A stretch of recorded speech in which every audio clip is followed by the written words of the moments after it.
That's what are you doing? Don't you touch me. Don't you touch me. Okay, back up. This is Officer Shu responding to a request for backup. What seems to be your problem here? The smell was jaywalking. All right, stand back. Let me handle this. Son, put your hands up right now. Son, I'm asking you to put your hands up. Son, if you do not put your hands up, I'll be forced to use this firearm to dispose of your threat. Son, are you listening to me? Don't you play dumb, son. He's reaching for... All right, you asked for it, motherfucker. I don't know if a lot of y'all understand this or not, but come November, there's a war coming. Whoever wins, and it's down to two. We already know this. Third party, they don't even matter. It's down to two. One or the other is going to win. As a certain supporter, we know which one's going to win. Trump 2020. But there's a thing about it. The reason why I say there's a war coming is because if Trump wins, Black Lives Matter and all them other Antifa dumbasses are going to try to start war. We ready. Don't worry. We ready. Us rednecks and stuff, we ready for y'all. But if Biden wins, we coming. And we coming strong. Umbrella. She's up. Whole nother level of shit you can't even understand. What is good, my people? We are live, back again with another episode of The Forecast. Now, here it is after 500 or 600 years, and we still have to remind ourselves that we are at war. They show our blood being spilled on TV, on the internet, everywhere we look. But we still have to be reminded that we are at war. And we really don't understand the rules of war. Now, the enemy understood and still understand it is easier to make a child a slave than a person who has known freedom. That's why they ended the slave trade, not out of the goodness of their heart. They realized it was easier to raise a slave than to make a slave. And even when it came down to integration, they were willing to sacrifice to let our children go to their schools just so they can control their minds. Because now you don't have those black teachers. We don't have that knowledge of our history. And most of all, back then, we didn't have this illusion of inclusion. They realized they had to be a community. They had to protect each other because nobody else was going to protect them. But now we have this illusion of inclusion. But in reality, nobody is going to protect us. We have to protect ourselves. And if anybody can just come into our communities or anywhere and harm our children without consequences, then the same thing will keep happening. Now, even though generations before us didn't have the illusion of inclusion, we have to start learning how to protect what we do build. Because regardless of what we've been taught, we have picked ourselves up by our own bootstraps time and time again. We just never protected it. And it starts with standing up for ourselves and standing up for each other. Now in Kansas, an 11-year-old black girl, Nevaeh Thomas, was attacked and hit in the head with a pole by some racist little white boy. Now let's go back and try to find out what happened to this young 11-year-old sister. If you're a mom, and I don't care what color you are, you don't know, you know how it feels when your child is hurt. It hurts to you. You feel your child's pain. So true. A mother says she is heartbroken over an alleged attack on her 11-year-old daughter. That incident reportedly happened last Friday. Tonight, we hear what a family says motivated a crime against that little girl. Here's 41 Action News reporter Mackenzie Nelson. Nevaeh's family says she was the target of a racially motivated attack. Today, 11-year-old Nevaeh spoke about the alleged incident that happened here at the Park 67 apartments in Shawnee. I was playing with my friends outside their apartment when a boy started saying racial words at us. He left and came back with a pole and swung at me. As a result, Nevaeh suffered a concussion, lost a tooth, and needed 8 stitches on her face. Little Nevaeh should be enjoying the perks of being a child. Instead, she has been baptized in persecution through racism, all because of the color of her skin. Nevaeh's attorney says the boy yelled racial slurs at the girls while holding a knife in his hand. Our kids should be able to play in a park without being attacked because of the color of their skin. So when you report this today, we want the positive outcome of coming together, talking about racism, so that we don't have to have our kids living in this hateful, feeling the effects of our hate and our anger. The boy allegedly went back and got a pole that he used to hit Nevaeh with. All I wanted to say about this is that we need to stop hate racism. It's wrong, and it's wrong to hurt people with words and weapons. Nevaeh's mother, Brandy Stewart, says she is sickened by the incident, but proud of her daughter for standing up to bullying. I've always taught her to defend herself, for one, and to not listen to what others said, for two, and to also love everyone. Stewart says it took more than 2 hours for the 12-year-old boy to be arrested. According to the Johnson County District Attorney, he has been charged with aggravated battery and is currently on house arrest. Now, this 11-year-old girl, Nevaeh Thomas, was just outside playing with her friends, minding her own business. Then, out of nowhere, this little white boy walked up and started yelling racial slurs at him. And this little white boy even left and came back with a knife, still calling them niggas or whatever. So just like we want our young people to do, and especially our men, but everybody, this young sister stood up for herself. And she told this little white boy that my black is beautiful. And you already know that probably triggered his deep-seated jealousy, because really, it gotta be they hate they don't have this melanin. So this young sister telling him my black is beautiful, which she is 100% right. But that set this little white boy off. So then he left again and came back with a pole and then hit this young sister in the head and ended up knocking this 11-year-old girl unconscious. He ended up splitting her cheek where she needed stitches and knocked her tooth out. Now, this young sister, Nevaeh Thomas, didn't know this white boy at all. He just came out of nowhere yelling racial slurs at him. But even still, the only thing the police will say about the case is that it has nothing to do with race. All I wanted to say about this is that we need to stop hate racism. It's wrong, and it's wrong to hurt people with words and weapons. 11-year-old Nevaeh Thomas is recovering after a 12-year-old boy hit her with a pole last Friday at Park 67 Apartments in Shawnee. She says it all started outside when she was playing with her friends. A boy allegedly started yelling racial slurs at them while holding a knife. That's when she responded saying, "My black is beautiful." Nevaeh says the boy went back to an apartment, got a pole, and hit her in the head. Other kids at the apartment complex heard the commotion. I was in my house and I just saw a group of people outside and a couple of police officers, and it kind of worried me. I didn't know what was really happening. The boy is charged with aggravated battery and is on house arrest. Nevaeh's family members and pastors say they hope he's convicted. We want equality. We want some things to happen in the justice system that are not equal to those who are black and brown. As for Nevaeh, she wants others to learn from this situation. It's okay if we're different or we have different opinions, but it's not okay to hate and judge each other on their color and their skin. So we have reached out to the Shawnee PD and the district attorney for more information on this case, but they say they cannot give us any new updates because the people involved are minors. It's okay if we're different and have different opinions, but it's not okay to hate and judge each other on their color and skin.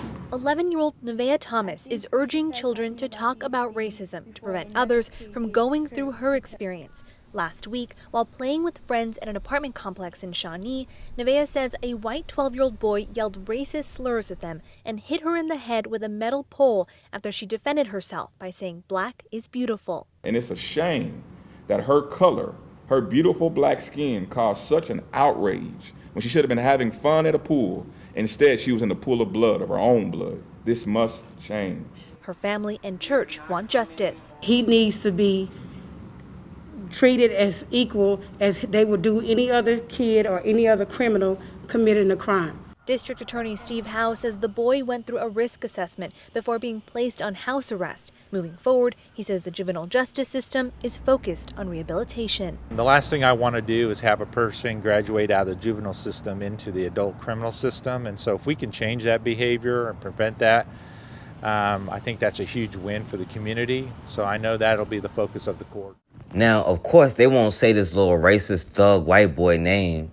And they even took hours to arrest this little white boy, and only after this young sister family kept forcing them to. And it still took them hours to even arrest this little white boy. And only after this young sister family kept pressuring them to.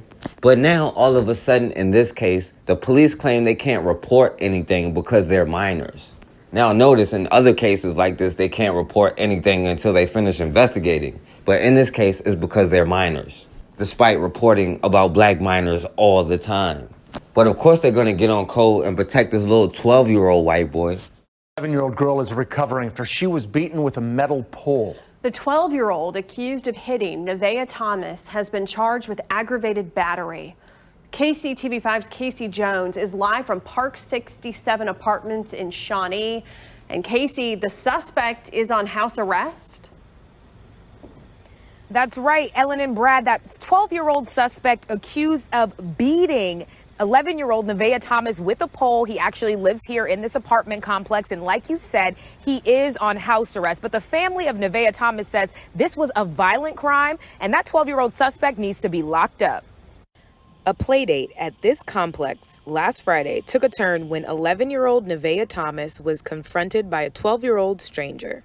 A boy started saying racial words at us. He left and came back with a pole and swung at me. At a press conference at the family's church, loved ones say the boy's violent actions left Nevaeh bloody with a broken tooth and 8 stitches. Nevaeh's grandfather believes police dragged their feet on taking the suspect into custody. I'm not leaving till the person who committed this crime is brought out in handcuffs. Shawnee police say a little more than an hour later, the 12-year-old was detained but never handcuffed. He was taken in for an assessment, charged with aggravated battery, and released on house arrest. The district attorney says the juvenile system does not have an elevation of charges for a potential hate crime. The juvenile justice system under the Reform Act is really focused on let's change the behavior of these juveniles so they don't graduate to become adult offenders. And so really one of the main purposes that the court's going to have is getting evaluations, determining what were the drivers for the behavior and try to correct that behavior. The family's attorney says she will be keeping a close eye on this case as there's a focus on racial equity in criminal justice systems across the country. And whatever compassion that you're showing this juvenile, make sure you're showing that compassion when it comes to dealing with children of color. And for Nevaeh, she wants to use this as a chance to unite kids to fight racism. I think we should start talking about these things before another kid gets hurt because they have the wrong skin color. So Nevaeh is back at home. She continues to recover physically and mentally. In fact, I put the full statement from her on my Twitter page, KCTV5. Log on there to hear that. You know, keep a lookout for her anti-racism walk. She wants to get some kids together and spread awareness about something good. Also, the 12-year-old suspect who, like I said, lives in this complex and is on house arrest, he is due to appear in court on October 7th. Now, this little thug, this sociopath, was only put on house arrest. They did charge him with battery, but they said the boy had no hateful or biased motivation. All he needed was some help, just like they do with all their little serial killers. And the DA talking about he don't want somebody to graduate with a record. Meanwhile, they want us to vote for somebody who passed laws that led to countless black kids graduating with a record, if they even got a chance to graduate. But now, all of a sudden, they care about kids having records, and they feel like he can be rehabilitated. Now, Joe Biden said, I don't care why they are like they are. Just keep them away from me, my mom, and my drug addict son. But now, all of a sudden, the courts want to change this when it's this white boy behavior. Instead of locking him up, now, all of a sudden, they say they can save him and change his behavior. But, of course, they're going to show compassion for their own. And I can't even be mad. If we're going to learn or take anything from them, that is one thing that we need to learn. Compassion for our own. Benefit of the doubt for our own. Instead, we adopt the mindset of white supremacy and look at ourselves through the lens of white supremacy. And also give them the same benefit of the doubt through that same lens of white supremacy. But if they know they can attack an 11-year-old girl without consequences, why would they stop? We don't have any other choice but to protect our own because we are all we got. And until we get on code and do what we have to do, then the same thing will happen over and over and over. Why you gotta holler at fucking niggers when I'm around? You just run off and meet the fucking nigger a week ago. Now you fucking holler. Like, you know what the fuck about their kids and their fucking weekends off? We were talking about fucking the shit with the mask at first, and then I was talking about. Yeah. Todd, you talk to people all the time, and I don't jump to conclusions. Just shut up. Why are you talking to me like that? Making fucking excuse and blaming shit on me. You got to be wrong. I'm not blaming nothing on you. I'm just. Fucking nigger lover. And every motherfucker in that store, you gotta talk to the fucking great block ass nigger. Right there in front of me, like y'all fucking big. I didn't think it was a big deal since I was It is a big fucking deal. Well, people fucking see me and see you talking to fucking niggers. And they know that I'm with you. Yeah, whatever. The Arkansas County Sheriff resigns after a video of him using racial slurs makes the rounds on social media. Good evening, everyone. Glad you're with us for Fox 16 News at 5:30. I'm Donna Terrell. I'm Kevin Kelly. This morning, the Arkansas County Quorum Court called a special meeting calling for his resignation. Our Claire Kreitz joining us live in studio with more from that meeting. Claire. Yeah, that's right. At first, Sheriff Todd Wright held his ground, saying he didn't mean it the way it came off and he would not resign. After more community members took the podium expressing their feelings about the video and the racial slurs he used, he ultimately changed his mind and resigned effective immediately. Nothing but cheers coming from the lawn outside the Arkansas County Courthouse as Todd Wright took his final walk as sheriff. Thankfully, with everyone's help, he decided to resign today, effective today. County Judge Eddie Best says his resignation comes after this video circulated on social media. Why you gotta holler when I'm around? In it, Wright can be heard saying a racial slur at least 8 times. For him to come out like that, it was just heartening because I know, that hurt a lot of people's feelings. This is like my first time ever having to deal with any type of racism. Dominic Clark says he is the person Wright is referring to in the video. People like myself scared to go outside, scared to drive a vehicle, scared to walk past a cop, for, fear of being profiled just because you're black. In a special called quorum court meeting, court and community members spoke up calling for his resignation. Someone got to his heart and he decided to step down. Clark says he's happy Wright is out of office, but wonders about the rest of the department. It makes you think about the whole force. Judge Best says he hopes this swift action proves the county will not tolerate racism going forward. Quorum Court is not going to let an elected official operate in that manner. I did reach out to Todd Wright. He did not have a comment at this time. Judge Best says the county will declare a vacancy September 8th at their next quorum court meeting. That's when they will decide whether to appoint someone or hold a special election. The boy suspended from school when a teacher caught a glimpse of a gun during a Zoom class. It turns out it was a toy, and the boy's parents are frustrated over how the school handled the situation, with police showing up at their door. ABC's Zareen Shaw joins us with more. Good morning to you, Zareen. Good morning, Eva. Yeah, suspended from a virtual classroom for brandishing a gun that was fake. That's what a mom says happened to her 12-year-old, who she says is now facing very real repercussions. This morning, parents of a young black boy facing one of their greatest fears. Deputies showing up at their door looking for their 12-year-old. This is going to have a long-lasting impact on my son, on my husband, on myself. Danny Elliott says her son Isaiah was taking a 7th grade online art class from his home 2 weeks ago when his teacher saw him playing with his toy gun, something his mother says he would have never brought on campus. The expectation is clear. The expectation is set as far as what is allowed on school grounds and what is not allowed on school grounds. My son would know better than to have taken a facsimile of a gun to the school. The Colorado Springs mom says the teacher told the principal, who called El Paso County Sheriff's Department to do a welfare check on Isaiah many hours later. Newly released body camera footage showing the deputy's visit. You're a young man, dude. I don't want to see you get in trouble. But don't let this define who you are, okay? Why were the parents not notified first? Why did it take 4.5 hours for the police to respond? According to Elliott, deputies told his son he could have faced criminal charges and might if he ever did the same thing again. He told me, "Mommy, I had butterflies in my stomach the whole time. I didn't know if they were going to hurt me, and I didn't know if they were going to take me to jail."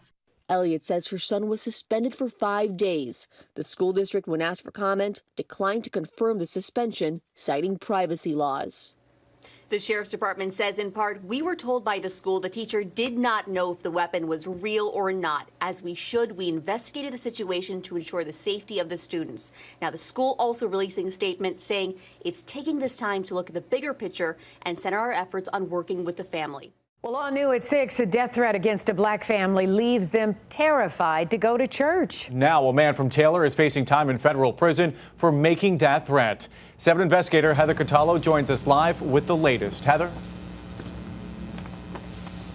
The U.S. attorney is calling this crime reprehensible and says threats like this will not be tolerated. Felt my life was in real danger. Church is important to Teresa Patton, but after getting a racist death threat, her feeling of safety during worship was destroyed. And I wish people who do stuff like this would understand the effects, the ripple effect of it. You mean to terrorize maybe one person, but you don't. You terrorize a whole group of people. This mother of 6 received that threat in July of 2019 on Facebook Messenger. It says, "See you at church on Wednesday night with my AK to put you and your expletive family down, expletive." The death threat included a racial slur, and Teresa was stunned to discover it was sent from a fellow parishioner at her church in Taylor. As soon as I walked through the door, I couldn't breathe. I think I started having a panic attack, and my legs, I collapsed. I couldn't stand up straight. The fear was real. And from that moment on, worshiping was not the same. The FBI quickly arrested 22-year-old Ronald Wyatt, seen here in a Facebook post. Wyatt lives in this mobile home community near the Sunset Church of Christ in Taylor. The Fed seized several guns and ammunition from him. This is a hate crime, no doubt about it. This week, Wyatt pleaded guilty in federal court to obstructing the free exercise of religious beliefs, and he admitted he targeted Teresa because of her race. He faces 1 year in prison, but his sentencing is being delayed a year so Wyatt can seek mental health treatment. It's disgusting that anyone would treat somebody this way because of their race or their religion. And so we have to follow up on it. We also have to be cognizant of the fact that sometimes these are mental health issues. We're not going to put everybody in prison for this. We're going to try to get people help.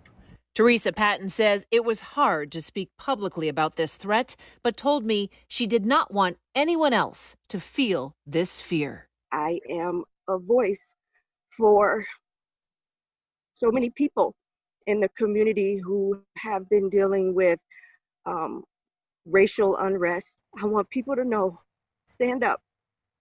Don't allow racial injustice or racial discrimination stop your life.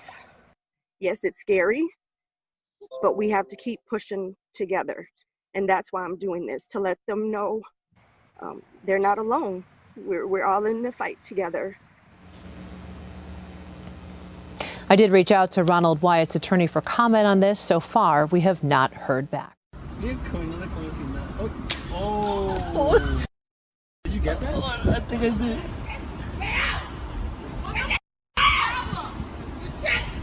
Yo, lower the back of it, lower the back of it.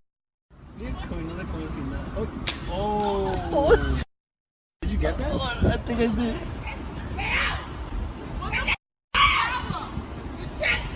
Yo, lower the back of it, lower the back of it. The only thing that was the issue was, you know, the color of my skin, the way I was born. I can't help that. An exclusive interview tonight with a victim of an alleged hate crime. A woman had a glass bottle and racial slurs hurled at her as she jogged in Queens. And good evening, everyone, at 6 o'clock. I'm Bill Ritter. And I'm Liz Joe. We're going to begin with a disturbing attack. The NYPD Hate Crimes Unit is now investigating, and police tonight are searching for that woman who threw the bottle. The attack on the black jogger caught on camera, and tonight the victim speaking to Eyewitness News reporter Kimberly Richardson. She was so loud and aggressive. This woman who threw a glass bottle at Tiffany while she was jogging and then spewed a racial slur. She did call me the N-word, and I mean, I'm not an N-word, none of us are, but the reality is that this woman felt that she needed me to be that, and I would just say that she should look into herself as to why. The attack unfolded here at 53rd Place and Broadway in Queens. Police are now looking for that woman. The NYPD Hate Crimes Task Force investigating. In this exclusive interview, Tiffany tells me even after the camera stopped rolling, the suspect was relentless. She followed me up the block and was screaming, "Get out of here, go back to Africa, N-word." People tried to shoo the suspect away. Tiffany was afraid things would escalate. When you have adrenaline going, the first thing for me was just to get out of the situation. At the time, Tiffany had no idea someone was recording it all. It happened August 17th. The 37-year-old spotted it on social media a couple of days ago and went to police knowing she had proof. Tiffany tells me this is a soul-searching process for the suspect, who has a lot of work to do on herself. Her issues, whatever her actions were, are a reflection on her. It's not my problem, it's her problem. Since the incident, Tiffany has not been back to that neighborhood, but has received tremendous support from friends, family, and coworkers, and groups like Black Girls Run. I'm disgusted by it, as most people would be. All people, I would hope. And also by the violence involved here. For what is believed to be the first time, Brandon police have levied charges related to public incitement of hatred after what police allege was a racially motivated attack on a black male in the city on Thursday evening. The allegations contained in the release from Brandon police outline a disturbing sequence of events. According to police, quote, witnesses at the scene advised a group of 5 people, 1 man and 4 women, started an altercation with a black man at the skate park by yelling racial slurs at him.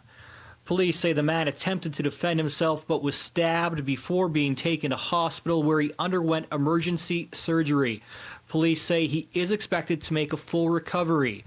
Police say they do have video that shows, quote, the group of people yelled racial slurs at the man who is black. A fight breaks out between the victim and a male suspect, and the other 4 suspects join in, attacking the man with punches and kicks. The victim defends himself and is holding one of the suspects down when one of the women pulled out a knife and stabbed the victim 5 times in the side of his abdomen. The altercation ends as the man walks away, bleeding from wounds on his side. The female with the knife also slashed the tires of the man's vehicle before the stabbing occurred. I'm glad to say that our investigators attended quickly. One of our patrol officers was very diligent in locating one of the suspects, and then another patrol officer located the second suspect, and we'll continue to investigate until we find the other 3. The 2 in custody, who police say are related, are facing numerous charges. The first suspect, a 23-year-old woman from Brandon, is charged with aggravated assault with a weapon, mischief to property under $5,000, public incitement of hatred, and failing to comply with a release order. The second suspect, a 20-year-old woman from Sioux Valley, is charged with assault, public incitement of hatred, public mischief, and failing to comply with a release order. Brandon police say they believe they do know the identity of 2 of the 3 outstanding suspects. Well, Staff Sergeant Brown did say charges against the 2 that have been arrested could be upgraded if the evidence warrants. Put your hands up. One at gunpoint. Step out. I work here. You work here? I was kicking the door closed, man. Okay, turn around. First at 10, a Tempe police encounter under the microscope. The city's mayor calling it disturbing. An officer holding a black hotel employee at gunpoint, all while searching for an armed man who had already been identified as white. That officer now under investigation. Tempe police promising to take appropriate action once their review is complete. ABC 15 investigator Melissa Blasius walks us through what happened. Tempe police officer Ronald Kirzaya arrives at the Hawthorne Suites Hotel in southeast Tempe. The manager says someone just pulled a gun on his employee. Is he a white male, a black male? Come on. White male. He's going to be wearing a black shirt, tan pants. A minute later, the officer sees someone push on an exit door. Put your hands up. One at gunpoint. Step out. I work here. Hotel employee Trey Kumpian, clearly a black man in a polo shirt, khakis, and dress shoes, but the officer says, I am responding to somebody with a firearm who matches your description. Do you understand that? Come here. I got my hands up, man. Take the gun off. The situation escalates. Just because you're a cop don't mean you can hold a gun at somebody whenever you get good and damn ready. I put my hands up. When I'm responding to somebody with a firearm, I can do what I need to stay safe and go home to my family. Once the officer realizes his mistake with Trey, he then finds 2 other black men inside the hotel door, holds them at gunpoint while shouting profanities. Where is he? Ain't got nothing to do with me. No. So why are you talking to me like that? God damn. Get the out of the way. Tempe's police chief met Thursday with both hotel employees and was apologetic. Her department released this statement saying, "Our initial review indicates that this incident was not handled in accordance with the professionalism and respectful behavior that we and the public have for our officers." Tempe's new mayor, Corey Woods, also issued a statement calling the video both disturbing and disappointing and says, "We all can imagine the horrible feelings, the humiliation and fear that the employee felt." Woods also said the council is forming a community-based public safety advisory board in Tempe, which starts meeting this month. Just last year, Officer Keziah was accused of violating another black man's civil rights. He deployed a taser at Ivan Okri in his apartment while he held a baby. At that point, the police department said Officer Keziah acted within policy, but he received additional training. Now he's on administrative leave while Internal Affairs investigates him again. And why do you have my employee a black male at gunpoint? He's clearly not white. The Fort Worth Police Department has fired one of their own over a social media post that sparked a lot of controversy. Our Ken Molestina joins us with our top story at 6 o'clock. Ken? Yeah, Doug, we have learned the now former officer's name. Roger Ballard, who had been with the department just over 18 years, received an indefinite suspension earlier today. And according to police, that is equivalent to a termination. The meme shows a black man in a coffin with a comment about resisting arrest. The Fort Worth Police Department was made aware of the Facebook post on September 20th, calling it racially insensitive and grossly inappropriate.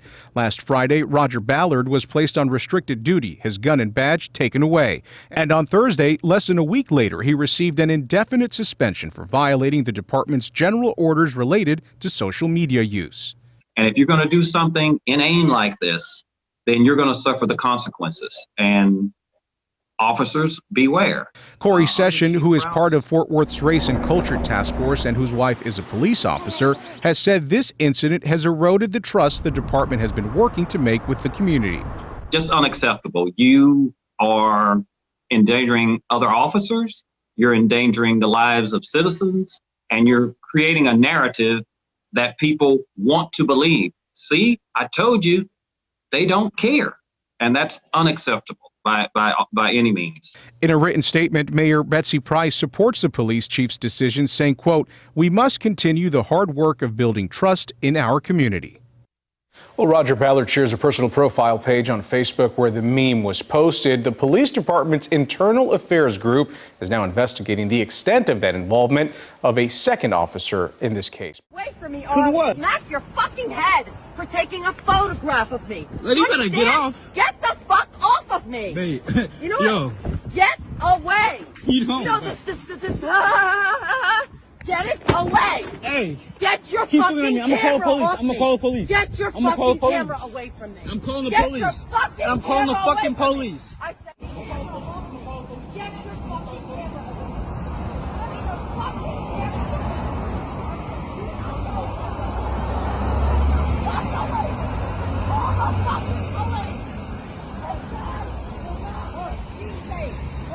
It's not okay. My son is a kid. So we out here, man. This white lady is gonna attack me with her bag, man. I'm out here getting my run. Motherfuckers ain't gonna do nothing. Watch what I tell you. They ain't gonna do nothing. It's crazy. It's crazy.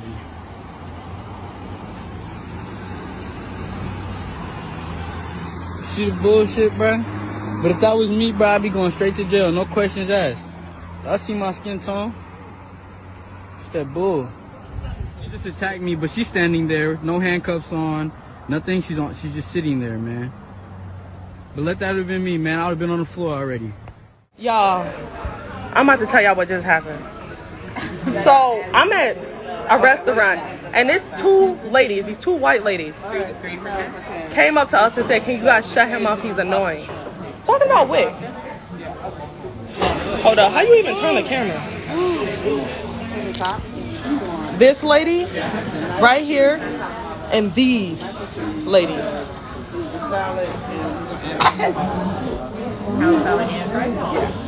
Y'all, please help me before I spaz. I swear to God on my life. I swear to God on my life. I'm about to get up and go address this lady. I got my mask right here.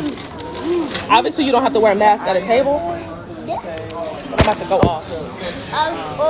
Y'all about to see this happen. Yo, like, I'm literally shaking. I've never had this happen to me in my life. Like,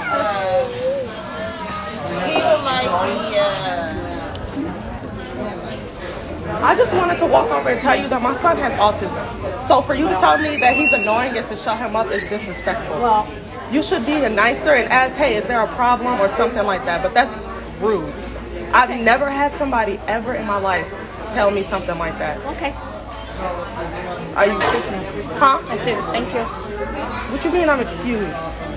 Like people like you just think you can walk up to anybody, say what you want, and you're not gonna get addressed. Well, we're trying to have dinner. I'm sure you are, but if you really feel that bothered by a 3-year-old with autism, maybe you should ask to be moved. Because we already told them what the deal was when we walked in here. No, you're not. Like you don't care. You just said, "Oh, you're excused." That's so rude. Do you condone? I don't think you do. Like condone whoever this is to you. That was just. Is she just usually like this? I've never been in this situation with her, but I mean, I don't know what she said. Right. She said, "Can you please shut your son up? He is annoying," and walked away. I thought she was joking. I thought she was about to say, "Oh, like he's." Well, I'm just joking. Huh? I said I didn't come back down. I mean, I walked away. So So you thought that was okay? I think it's over with.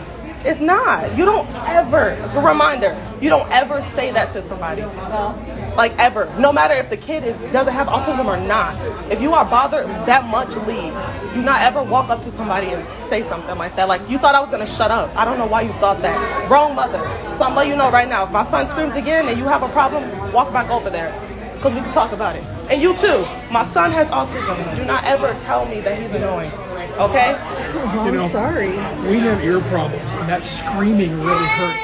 So we're not addressing you. We were going to go to the restaurant and ask them to move us to the other side. You were way more respectable, and I appreciate you for standing like that. But your wife said, yes, he is annoying. That, like, he cannot help it. Okay, but it is annoying. We understand that if he has autism, it's something that you can't. I understand you can't control that, and so that's what I was telling you. You have a lot more sense when you speak than she does, and then she does. A lot more sense, and I appreciate you. But for future references, I'm not trying to be rude, but I just want to let you know if it's any kid, even with autism or without autism, you just don't do that. Like I said, if you want to be moved, I would personally ask this waitress right here. She's a nice lady. I will ask her to move you. Can you please move these customers? My son cannot help the fact that he does what he does, and if anybody else has a problem, tell them right there, his mom comes to that table. Thank you. We're not clearing out. You don't tell us when to go. That's the damn problem. You think you can give orders, and we're not going for it. You will not tell us when we can get your hand off your hip. Get your hand off your hip. Because I challenge you. I don't give a damn. Get your hands off your hip. I'll make them do their job. I will make them do it. Don't touch me. Don't touch me. Mike, calm down, please. Please, sir. Please don't. So you want to put your hand on your hip? Just show me what type of big bad boy you are. Mike, back up. Okay, let's back up. Y'all are big, back up, Mike. You too damn big. I ain't touching you. No, listen. You'll be a smart man not to. That's right. Mike, back up. You'll be a very smart man. Now, I'm not bagging up. This is freelance. Oh, no, sir, I don't threat. What I do is I set appointments. You know what we're going to do? Oh, he's scared me.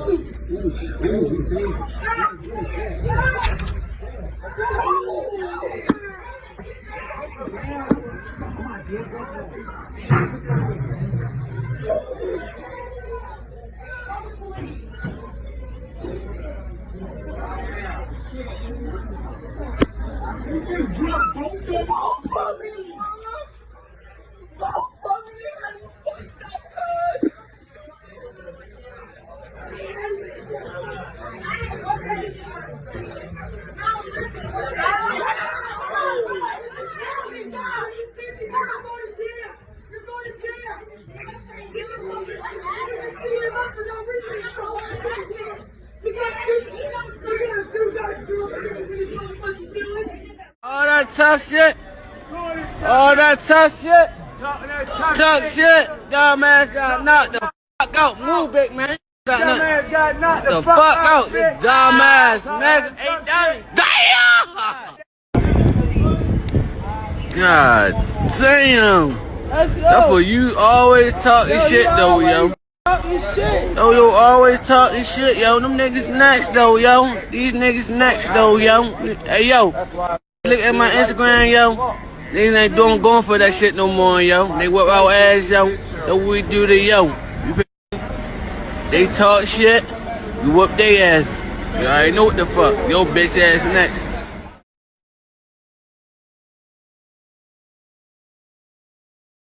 All right, and we back on the forecast. Now, even though I'm not as hard on people who I say suffer from severe Stockholm Syndrome as some other people, we have to realize in war, we have no friends. There is no way around it. Now, I get psychological programming, everything you see that tells you black is bad, white is right, you internalize it. White supremacy is defined by black inferiority, but there is no way around it. We are all we got. Now, we don't have the same resources available for mental health in our community, and we're going to have to build that. There's no way around it. But in the system of white supremacy, all of these conditions are instilled within us, and it's not by an accident.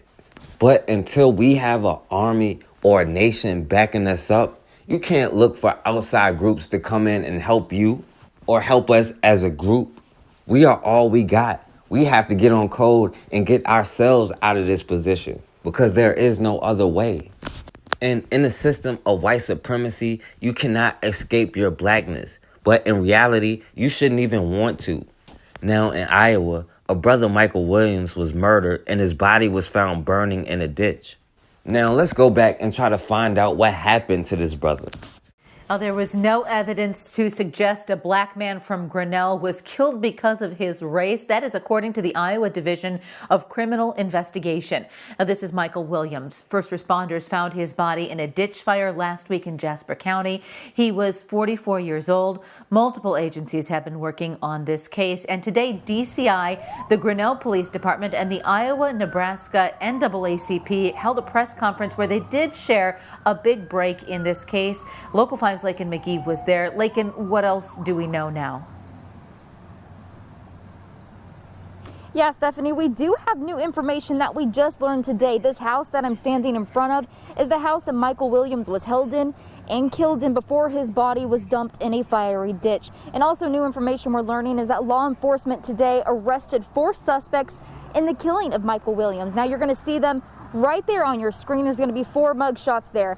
Stephen Vogel is the only one charged with first-degree murder, and they've all been charged with abuse of a corpse. Grinnell Police and DCI tell Local 5 that Williams knew Vogel and that they have been seen together on many occasions. Now, investigators say they believe Williams died here in Vogel's home around September 12th. Michael's body was then wrapped in cloth, plastic, and carpet, which was secured to him by rope and duct tape. He was then taken to rural Kellogg on the afternoon of September 16th, where he was set ablaze. Investigators believe he was set on fire to destroy any identification of his body. It's also believed that Williams died from strangulation, and the police say they don't have a motive that they want to discuss with us just yet. Now, of course, the very first thing they know without any other information is that this had nothing to do with race. But of course, there's a reason they can never admit anything like this has to do with race. Because then you know how many other things they would have to admit is racist? They would have to admit this is a racist society. No, they have to stay on code. Now, I can't say the mindset of this brother, but when I was doing the research, I didn't see any pictures of him around any other full black person. And apparently he was the only black person in his circle. Now, not saying it was this brother, but some people think they can escape their blackness and think being in a circle of white friends mean they're accepted. But being a token black person does not make you accepted. It makes you a token black person. So apparently he thought he was friends with this thug white boy, Stephen Vogel, and he was hanging out with him. Now, I don't know what happened, but a witness said this white boy clubbed him. But the police said the autopsy showed he was strangled to death. And you know, some old white lady who lived next door said she heard some banging, but of course she didn't do anything about it. Now, had this brother Michael Williams been walking around, she may have called the police. But, you know, since she only heard banging, she didn't do anything. But the police said this brother was strangled to death inside this white boy home. And then they kept his body in there for 2 or 3 days. This white boy and his mom and her boyfriend wrapped the body up in plastic, then wrapped that up in a rug. And they were even inviting other people over to show them the body.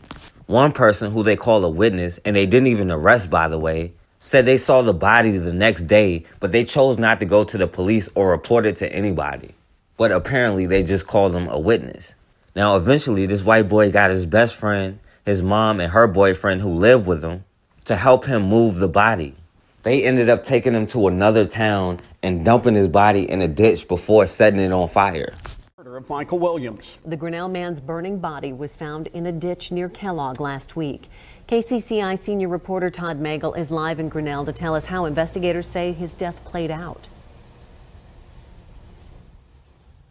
Stacy and Steve, we are just a few blocks northwest of downtown Grinnell. This is the house in question. This is where Michael Williams was strangled, kept rolled up in a carpet for 4 days before he was taken to a remote field and set on fire. And that's not all. The people charged in his death were considered his friends. I will say yes, they were friends, but anytime that one person kills another, I don't think that's too friendly. DCI Special Agent in charge Adam DeCamp revealed the gruesome details in the death of Grinnell resident Michael Williams. 4 people are now in jail charged in connection with his murder. 31-year-old Stephen Vogel of Grinnell is charged with first-degree murder and abuse of a corpse. Vogel's mother, 55-year-old Julia Cox, her boyfriend, 57-year-old Roy Lee Garner, and 29-year-old Cody Johnson are each charged with abuse of a corpse and destruction of evidence. Big Mike, as he was commonly referred to for those who knew him, was a member of our community, and our community mourns his loss. Court records show Vogel strangled Williams in this Spring Street house where Vogel lived. He kept the body wrapped in plastic and a rug for 4 days. Police say eventually he and the rest of the suspects put Williams' body in a truck, drove it to a rural gravel road in Kellogg, dumped it in a ditch, and set it on fire. Court records indicate at least one witness who spotted the truck at the scene. Police say the suspects and Williams had known each other for years, but they're not discussing a motive. And despite concerns that Williams is black, they are positive race is not a motive. The NAACP sees no indication that Mr. Williams was targeted because of his race. Police are still trying to determine the motive. We did talk to a very good family member today who just learned about these charges shortly before the news conference. She is in shock, still trying to process what happened. Now, 4 thugs did end up getting arrested, but only the white boy Stephen Vogel was charged with first-degree murder. Plus, he was already in jail for another crime he committed. Now, the rest of them was just charged with abuse of a corpse. But all those other quote-unquote witnesses who saw the body wasn't arrested at all, even though they didn't report it. But of course, the only thing the police can tell you about this crime is that it had nothing to do with race. But they still can't tell you any other motive. We are learning more about the Grinnell man whose body was found burning in a ditch in Kellogg on Wednesday. The Iowa DCI ruled 44-year-old Michael Williams' death a homicide on Friday. KCCI's Kayla James spoke with his family in Grinnell today as they remember a much-loved father, grandpa, and friend. This is the path at Arbor Lake Park where Michael would take his 2 youngest children for a walk. It's where we stopped and spoke with them as they share their fondest memories of their father. Sometimes we sat on the bench to stop and rest. And talk. It's time spent with their father. Jamaica and Michael Williams will now cherish more than ever. My favorite memory about him is always making me laugh. Watching movies and watching TV shows. They will never have moments like this with their father again. 44-year-old Michael Williams was identified by the Iowa Division of Criminal Investigation Friday as the body found in a ditch burning in Kellogg Wednesday. Investigators ruled it as a homicide. My daughter will not let me outside in the dark by myself like she's afraid to lose another parent. Jana Lee Bolt is holding it together for her kids. What helps is a support system from friends all struggling with the loss. He was such a good man. Investigators have not yet said anything about possible suspects, but Michael Williams' family stays hopeful, making Justice for Michael shirts using this logo designed by his son, who made sure to use the color purple. That's my favorite color. Jana Lee Bolt said it best. He was a family person. His kids were always important. And it's Jamaica and her 5 siblings who will remember him best. They always called me Big Head. As they wait to see justice for their father. Kind of miss him. Reporting in Grinnell, Kayla James, KCCI 8 News, Iowa's news leader. And family and friends of Michael Williams have set up a GoFundMe as they work to raise money to bury him back in New York once the investigation is over. Now, apparently, these are the people this brother Michael Williams surrounded himself with. This white boy who was supposed to be his quote-unquote friend, but of course your friends wouldn't murder you. But before the police had any suspects, they were talking about it had nothing to do with race. And I don't know how they could possibly have known that without knowing any other thing about the case. Besides the fact that they can't admit anything has to do with race, without admitting it all has to do with it. But this brother was hanging out with the very people that murdered him. And they kept his body in the basement for days. And the other people that he thought was in his circle didn't think enough of him to even go to the police to say that his body was rotting in somebody's basement, wrapped up in plastic and in a rug. And these are the people he thought was his friends. But at the end of the day, like it or not, we are all we got. We shouldn't and we cannot be ashamed of our blackness. We have to stop being ashamed of who we are and what we look like. In the system of white supremacy, many people might take it as a disability, but in reality, it's the strength. It's a part of the reason white supremacy was created in the first place. Not just the jealousy of the melanin, but a hatred of the power that it comes with. But we have to stop being afraid of ourselves and of our own power. Because at the end of the day, we are all we got. And until we get on code, then the same thing will happen over and over and over. Hey, get the fuck up off of him! Get the fuck up off of him!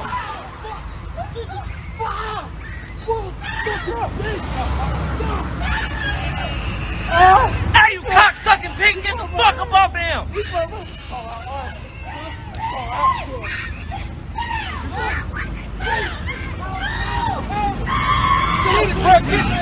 Yeah, I got him. He didn't bite your damn hand. Hurry up. Somebody's done. Hey, get the fuck up off of him, man.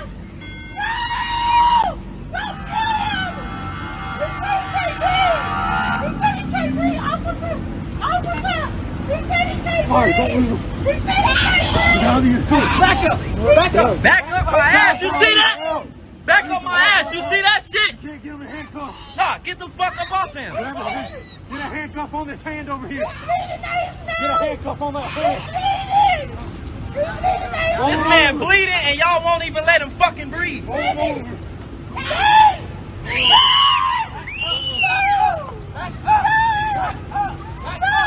Back up. Y'all niggas fucked now. Y'all niggas fucked. He didn't fucking bite you. He did not fucking bite you. Set that shit up.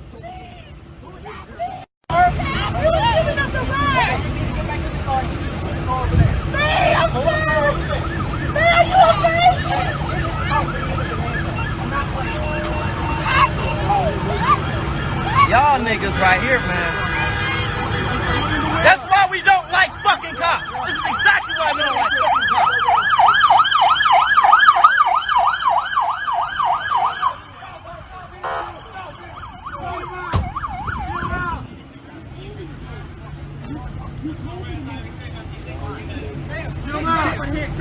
There's growing outrage over video showing a white deputy violently arresting a black man in Georgia. The deputy has now been fired, and tonight the girlfriend of the man who was beaten is speaking out to our Blaine Alexander. But first, a warning: the images are disturbing. It was a traffic stop for a broken tail light, according to the family of Roderick Walker, that somehow escalated to this. Back up! Back up! 26-year-old Walker on the ground, restrained by 2 sheriff's deputies in Clayton County, Georgia. The video does not show what led up to the encounter, but from multiple angles, you see 2 white deputies violently restraining Walker, who is black. In one video, a deputy says Walker bit him. At another point, one officer seen punching Walker repeatedly. My 5-year-old, he was jumping up and down screaming, "Stop, please stop, don't do this, please stop." Walker's girlfriend, Juanita Davis, says they were passengers riding in the car. Also with them, their young infant. Davis says once deputies pulled them over, they asked Walker for his ID, even though he was not behind the wheel, and that when Walker questioned why, he was ordered out of the car. What made you pull out your phone and start recording? Because if I wouldn't have pulled out my phone, you know, it's no telling what could happen. He did nothing wrong. He complied. He wasn't rude. He wasn't aggressive. While in custody, Walker's attorney says he passed out twice. He was arrested, charged with battery and obstructing law enforcement. The officer who punched Walker has been fired for excessive use of force. Dozens protested outside of the jail where Walker is still in custody, held on warrants from unrelated charges, the sheriff says. He did nothing wrong. But Walker's family wants the officers arrested. Officials are not commenting on the specifics of the incident. The district attorney's office is now investigating. It's the tense moment a deputy sheriff stops a black man out for a jog. You're not in any trouble or anything? There is a burglary that happened. You kind of fit the description. Let me just make sure that you're not him, okay? But the jogger, Joseph Griffin, is the wrong man, as will soon become obvious. I'm a vet. I have my ID. Okay, can I see your ID? Yeah. You literally, they said white tank top, black shorts. And they said that you had a beard, all right? So I'm not saying it's you, but it was a black male. Again, not saying it's you, buddy. Griffin, a former Army staff sergeant, streams the encounter on Facebook Live. If something happens to me, y'all better raise hell. 15 minutes later, he is released. We just got the picture finally from the witness, and I get why they went out with you for sure. Clearly not you, but the clothing description and everything matched. The encounter is now going viral and being hailed as a good example of how both cops and suspects should act in these situations that sometimes turn deadly. And thank you for Officer Estrada here, who told me from the get-go, hey, I'm not gonna let anything happen to you. So definitely appreciate that. Wrong place, wrong time. Here's the real suspect, side by side with Griffin. I spoke with Griffin today. It's definitely a frustrating situation. Nobody wants to go for a jog and end up in handcuffs. But I do understand that officers have to do their job. Just certain ways we can go about it. The Volusia County Sheriff in Florida was so impressed with how Griffin handled himself, he actually tried to hire the registered nurse. Did you offer him a job? I did. I have 40 openings. And in today's climate, between COVID-19 and what's going on with law enforcement and the minority community, I can't fill them. So he'd be a great addition to the force. I don't think I could pay him enough, though. Do you see this as a teachable moment for police, for America? I see this as definitely a teaching moment for America. Multiple times during that day, I was advised that I'm making it harder for myself. All I was doing was just protecting my rights that the state of Texas provided me. He was repeatedly told to give his name to San Antonio police, and he repeatedly refused, eventually ending up handcuffed and then in the back of an SAPD cruiser. A day after prosecutors rejected felony assault charges in the case of mistaken identity, Matthias Ometu gave his version of what happened. As our Dylan Collier explains, Ometu and his attorneys are incensed that the department and the chief are both still claiming that the officers acted appropriately.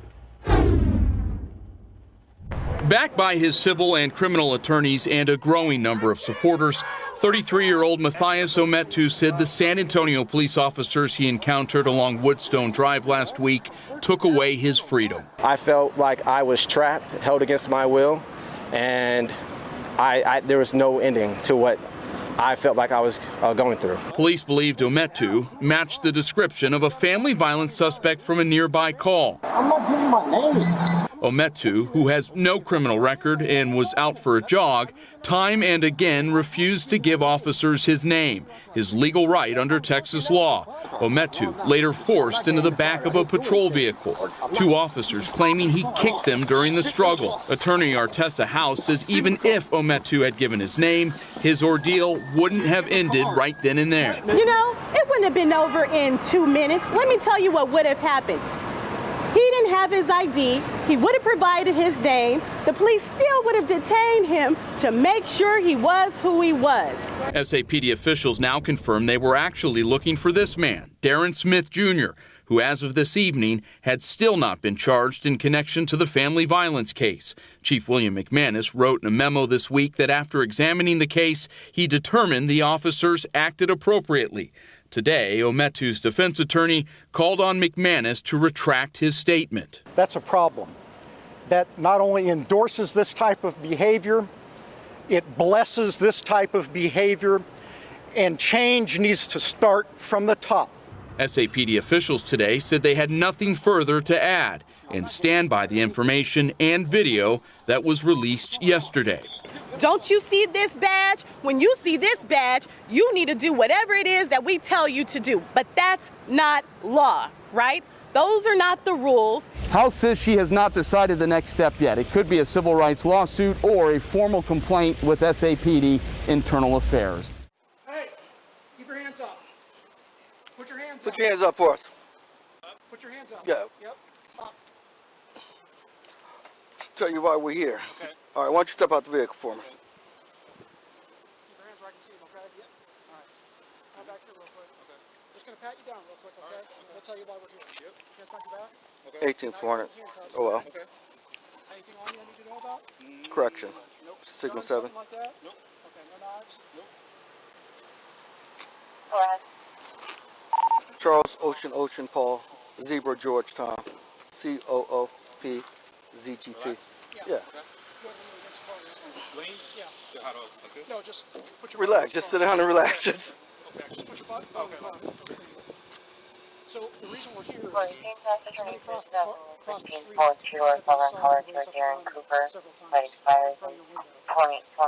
okay.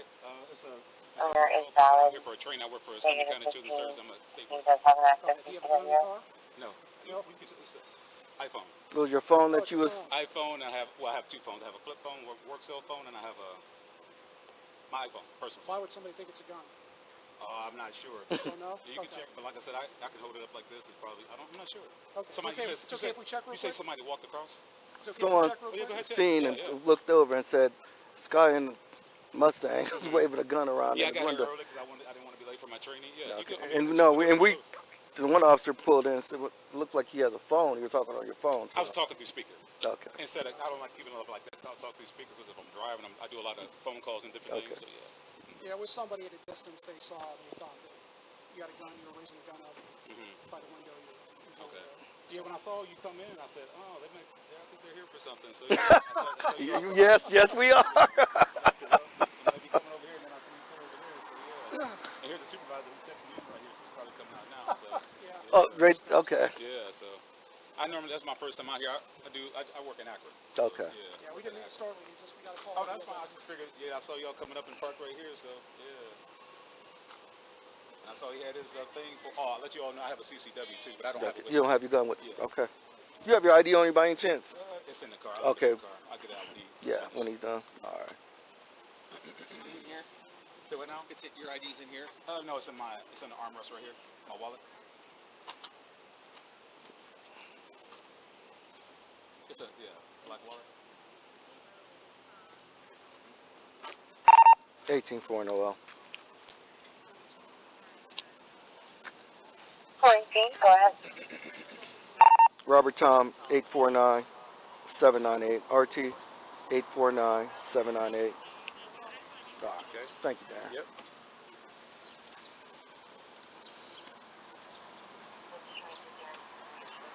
Valid. -15 for active CW. Copy.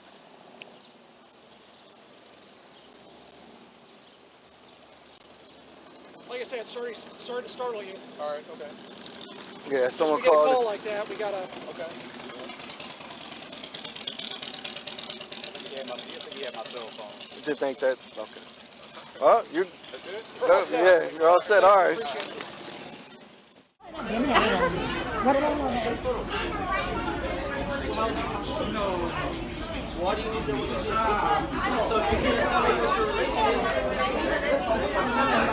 Hey, get off me, man! Get off me!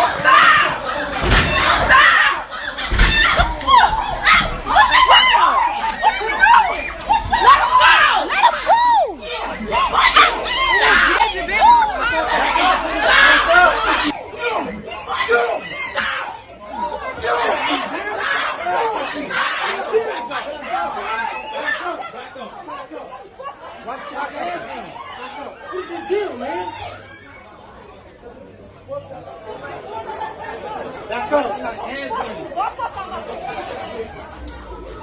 Oh, that necessary, man.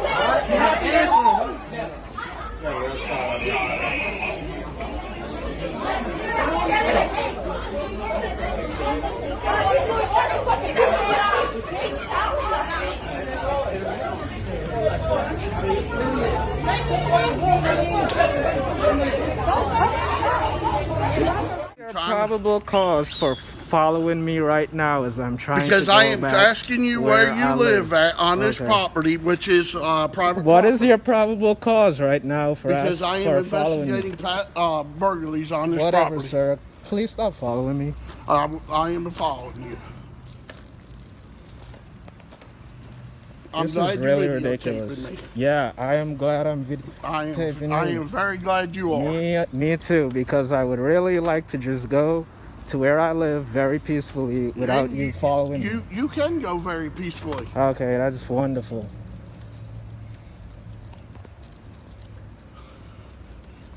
How hard would it have been for you to answer my questions? And your question is what? Where do you live at on this property? And why do you need to know that? I don't Because know I who am you the are. security officer here. I don't know. I don't know that. Where's your ID? Well, you go ask the officer. Where's they'll your verify. ID? I don't have to show you ID. You don't have to show me ID. However, you have a right to ask me where Yes, I do. I live. Yes, I okay. do. All right, sir. Roger that. Roger that. I feel like you're harassing me right now. No, actually. you can feel that way. Everybody has their opinions. Well, you're following me. Yeah. No, I'm walking beside you. I'm not following. Well, you kind of are following me. No, I'm walking beside you. Yeah, all right, man. All right. You're right, sir. I'm right. You are right. I am walking beside you. You are following me. I am not following you. I am beside you. Okay, so if you're not following me, where are you going right now? I am going where you're going to make sure you're a resident here. That's pretty much following me. No, man. that is walking beside you. Okay. All right, sir. All right. Great. Thank you. Yeah, no, you are not welcome.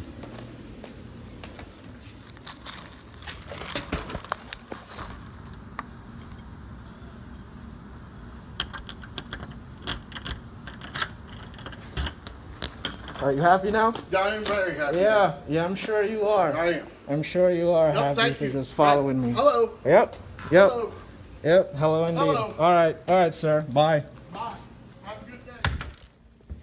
A city employee says her heart sank when her supervisor texted her this message with the N-word while she was on the job. CBS News' Tim McNicholas reports that the racist text is now under investigation by the city. Here at 34th and Lawndale, we drive a garbage truck. Heidi McGee's texts with her supervisors are mostly mundane. On lunch, 10-4, But earlier this month, when she texted a supervisor she was taking a break, she got a message that was far from ordinary. Degrading to us as people, as a person. GTFO, you don't like it here, the message said. A line of laughter, and then, Iron Mike ain't afraid to stand up to these low-life. The word is just, especially when it comes from someone that's not of color, means hate. That supervisor is white. It's just ugly. And then to use the word that was before it, to add it to that makes it even worse. Low life, and then that word. She says it came from her refuse collection coordinator at Streets and Sanitation, a person she reports to via text throughout the day. McGee says he approached her after sending it and apologized, saying he mistakenly forwarded it to her. But if it was sent to him, he's sending it to other people because I received it. What does the city have to say about this? Not much. They did tell us when we first asked them that Human Resources is already investigating the text and a possible policy violation.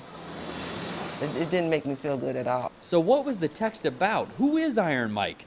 Heidi says that supervisor tried to explain himself. It was Iron Mike. I said, Iron Mike, who is that? Who is that? Who are you talking about? And he goes, I said, Mike Dicker? He says, yeah, Mike Dicker from the Bears. I'm like, oh, what did he say? He said, that text I sent you is what he said. She thought that was something she would have heard on the news. Joining us now by phone is NFL legend Mike Ditka. But she didn't, because Ditka didn't say that. Here's part of what he did say about NFL players protesting. The game's only played in this country, and if you can't respect this country, get the hell out of it.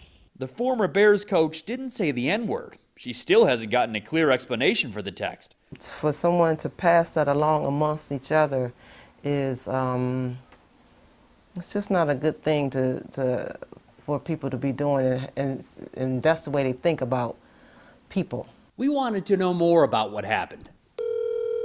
We called the supervisor and tried to ask why he sent it, but he said no comment. Well, we're Channel 2. I'm a reporter. That's fine. You can just do it outside. Well, is there somebody who could talk to us? We're trying to get answers about this. We even went to 34th and Lawndale to try to get answers. Like, what's the phone use policy? And does the message constitute harassment? An employee turned us away. All right, it's about a text message that went out to an employee. It's fine. I'll call my superior. No one ever came out to talk to us. It's a word that I would say I won't let have power over me. McGee's husband, Martell, is also a streets and sands worker at the same facility. Well, he shouldn't be in a position to supervise people he feel like that about. McGee tells me she wants accountability, but she doesn't want the supervisor to lose his job. We're just trying to work, come home, work, and come home. That's it. You know, I'm not trying to start nothing. I just want a great atmosphere to work in. That's it. She has seen that supervisor around here during her work week, but they haven't spoken. The city says they are still investigating, and that's why we chose not to name that supervisor until the conclusion of that investigation. Tonight, the CDC has pulled its federal COVID-19 testers out of Minnesota. These teams were sent here to visit communities and offer free testing in order to get a clearer picture of COVID's impact. But those testers say they were subjected to racism and intimidation. The Community Assessment for Public Health Emergency Response Survey, better known as CASPER, is a statewide initiative with one mission: to better understand the prevalence of COVID-19 in Minnesota. And to do that, teams from the CDC visited randomly selected households, presenting them with a survey and free COVID testing. But according to MDH, some of the surveyors experienced a series of troubling incidents, leading the CDC to pull the teams out of Minnesota and halt the project. In particular, people of color on these teams reported being subjected to racial slurs. According to the state health department, in one case, a survey crew was surrounded by 3 men in the southern Minnesota town of Eitzen who refused to accept their IDs as public health workers, with one of them allegedly holding their hand on a gun. There were several other incidents. This comes as a surprise for Houston County Sheriff Mark Inglet, who says the health department hasn't contacted him and no reports have been filed. We're not trying to discount, that the incident did not occur, but we have not talked directly with the alleged victims in this case. I can confirm at this point we're not initiating a criminal investigation until we have further information to go off of. This withdrawal serving as a setback in the fight against COVID-19 and a disappointment for state health leaders. We hope that this episode gives us all a chance to take a pause and consider how we treat each other. For KARE 11 News, I'm Devon Raming. Late tonight, the mayor of Eitzen released a statement saying there was never a gun or weapon present, but rather a large communication radio and a holster that may have been misinterpreted as a gun.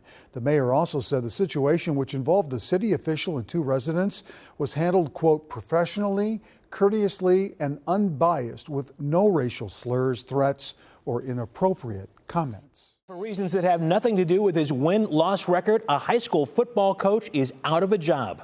Good evening, I'm Russ Mitchell. And I'm Laura Casho. He's accused of making what's being called an inappropriate joke to a player. Tiffany Tarpley now with reaction. The Nordonia High School football team is back on the field for practice, but without one of its assistant coaches. He's been coaching for us for 8 years, and this was something that I never would have expected. Superintendent Joe Clark says that coach resigned after an incident where he told a black player, quote, "I asked for a quarterback, not a quarter black."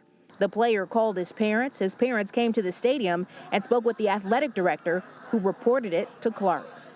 People who are speaking that it's just a joke probably don't have the background and history of generations and generations of systemic racism. In a document sent to the state regarding this incident, 3 News has learned the identity of that former assistant coach, Greg Poulin. I reached out to him, and Poulin sent a statement apologizing, saying in part that he is embarrassed, ashamed, and upset by his own actions. He also says it is a learning experience and he will do better. The head Nordonia football coach, Jeff Fox, says the situation was also discussed amongst the team today. But this was a very real and raw conversation amongst our kids. So, this unfortunate situation is creating a great learning opportunity for these young men. White people who are in positions of power have a moral obligation to do all they can do to create safe, equitable, and inclusive environments for people of color. The former assistant coach here at Nordonia is also a history teacher in the Stowe Monroe Falls City School District. The superintendent tells me he has been suspended there pending a formal investigation. Clay County Sheriff's deputies will return to Middleburg's Whisper Creek neighborhood today. They are investigating, trying to find out who left racist flyers on people's cars last week. News4JAX reporter Zach Lajway joins us live from the neighborhood. And Zach, there are apparently some people who live in the area who got a glimpse of the person involved. Yes, Bruce, and today investigators are hoping to find who is behind this disturbing incident. Take a look at this photo. It was taken by a resident in this community. It shows a man putting flyers on neighborhood cars. We've blurred much of the text and images on the flyers because they promote white supremacy and Nazi propaganda. They were placed on car windshields throughout Middleburg's Whisper Creek neighborhood in the overnight hours. One resident says his surveillance system caught this man putting the flyers on cars throughout the community. So I came back from being out of town, and these flyers were sitting on our windshields, and I think they were on the back end of the neighborhood. One of the cameras from one of the homes caught some big guy with tattoos putting them on cars. To have a flyer placed on your car and wake up to that, that's sort of a scary thing. We've got a very diverse neighborhood, and it's kind of not terrifying, but it's just sad that there's people that still hold on to such beliefs like that. Clay County Sheriff Michelle Cook released a statement about the situation. It reads in part, quote, "Let me be very clear. I condemn all acts of hate in all forms," end of quote. This is not the first time News4JAX has covered incidents in which offensive flyers were left on people's cars and front doors.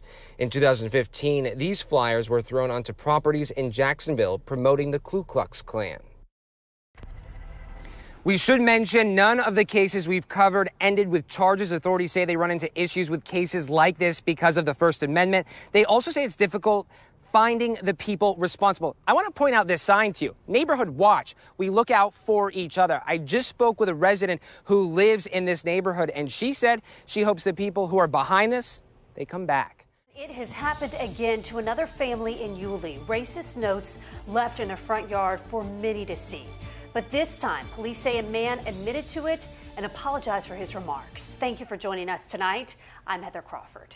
And I'm Jeannie Black. We appreciate your joining us tonight at 11 o'clock. This time, though, police say the man admitted it and apologized. However, he is not under arrest and not even charged. On your side's Robert Bradfield explains why tonight from Yulee. This handwritten sign would surprise anyone, including Nitra Stokes' 96-year-old grandmother, who says she was dismayed when she found it and a similar one in her Yulee yard. This one says Black Lives Matter only when they are dead, and black-on-black crime is a beautiful thing. The others include language we are choosing not to show. The Nassau County Sheriff's Office says a man admitted to making the signs and throwing them on the property. He did it, according to the incident report, out of spite. It's not known if there were any political motives. The report says the family who received the signs has a Biden sign in their yard, while the man who admitted to writing them has a Trump sign in his yard. It's the second time a family in Yulee has been the target of a racist rant. The Sproul family received a letter asking them to take down pictures of their daughter and move to a hood of their kind. In both cases, the sheriff's office says no crime was committed. The man in the most recent case offered an apology to the family. He has not been charged. Some people living in North Jackson are finding letters containing bird seeds and racist propaganda on them. Madison Tromler found that this is not only happening here in the valley. She is live now with what you should know if you find something like this on your property. Madison? Lindsay, one resident calls it seeds of hate. Initially, she was frightened and scared that she was being targeted. But I found that police say that this is actually happening in communities across the country through a Google search. It was Friday evening when Nadine Fike of North Jackson discovered a bag with bird seeds and a note in her driveway. When I first picked it up and read it, I was kind of shocked because I was down at the end of the driveway with my son, and he's biracial, so at first I thought it was being targeted and was scared. So I grabbed my son and we hurried back up to our home. She found on social media these letters were scattered up Route 45 to at least 5 other residents. And they all pretty much carry the same message. White makes the rules, vote for the majority, vote for your future. And then they all include an address, a website, and a phone number for the KKK in North Carolina. The Jackson Township Police Chief says at this point no crime is committed other than littering. Pretty much just a campaign type material. I don't think at this point that it's anything that needs to alarm anyone. In order for it to cross the line, there would have to be someone would have to perceive that there was a threat or that there could be bodily harm or danger to themselves or someone else. The Southern Poverty Law Center monitors hate groups in the country and publishes them on an interactive online map.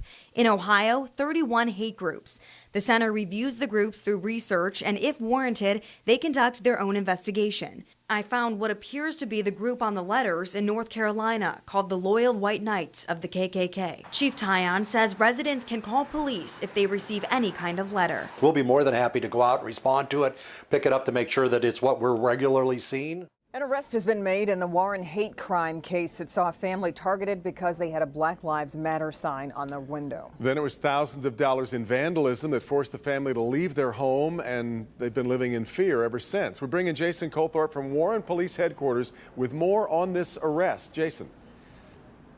Well, Devin, Commissioner Bill Dwyer told me tonight he put the full weight of his department behind making an arrest in this case, and he was very happy to see this happen. And the family noticed that too, telling me at one point during this whole ordeal, they saw a police car every 5 minutes go by their house. And believe me, news of this arrest was a weight lifted. It was exactly 6:06 Tuesday evening when Eddie and Candace Hall heard about an arrest in their case. Now just in from Warren, where police have made an arrest. He was watching Channel 4, and I was actually outside talking to a neighbor, and he hollers, you know, they caught someone, and I ran in the house, and I really caught the bare end of the news clip. So we were excited. But it's been almost 3 weeks since someone threw a rock through their window, slashed tires on their vehicles, and drew a swastika on one of them.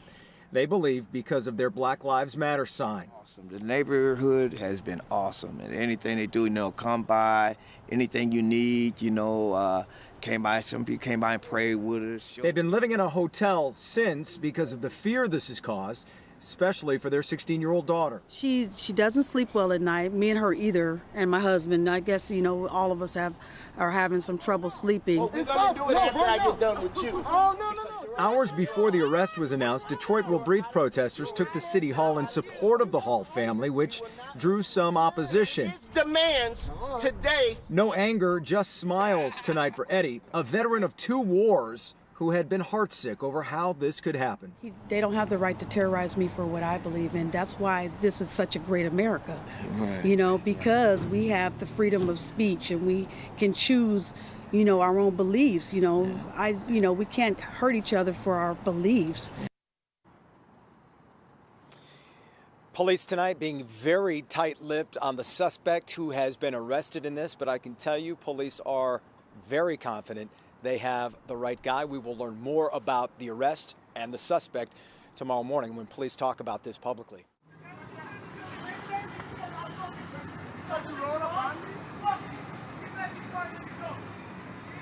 Oh shit, that's a white boy. He's finna reverse on the cops. Okay, guys. I wanna play. Okay, guys. I got y'all motherfuckers, bitch. Y'all just bitches. Matter of fact, y'all wanna break this nigga getting out y'all wanna break into the car. Y'all wanna break into this shit. I got you, bitch. This bitch right here, break into. Look, he's walking up on him and everything. Look at that. Don't be like that. Get out of my face now. Get out of my face. He's spitting everything. Get out of my face and get in the car. One more warning, you're going to jail. I'm tired of this. Get in. Get in, let's go. Get in the car and go. Motherfucking head, bitch. Spit on me one more time. Spit on him and everything. Get in the car. Get in the car. Get in the car. Bitch, I got you, I got you. Wow. You see this shit? You see this shit? I see it. Go, bitch, go. White privilege. Go. White privilege. Of God, like you're supposed to. What'd you call me? What you call me? I called you a nigger for stealing my car. Get away from my car. You ought to buy your own car. Get away from my car. That license plate Get away belongs from my to me. car. Get away from my car. This license plate belongs to me. Hey!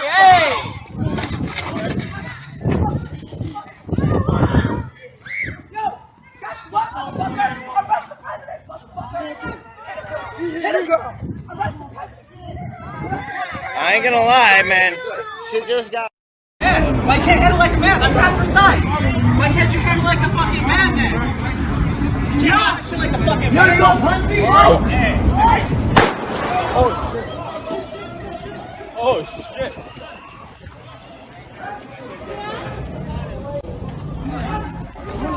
Oh shit.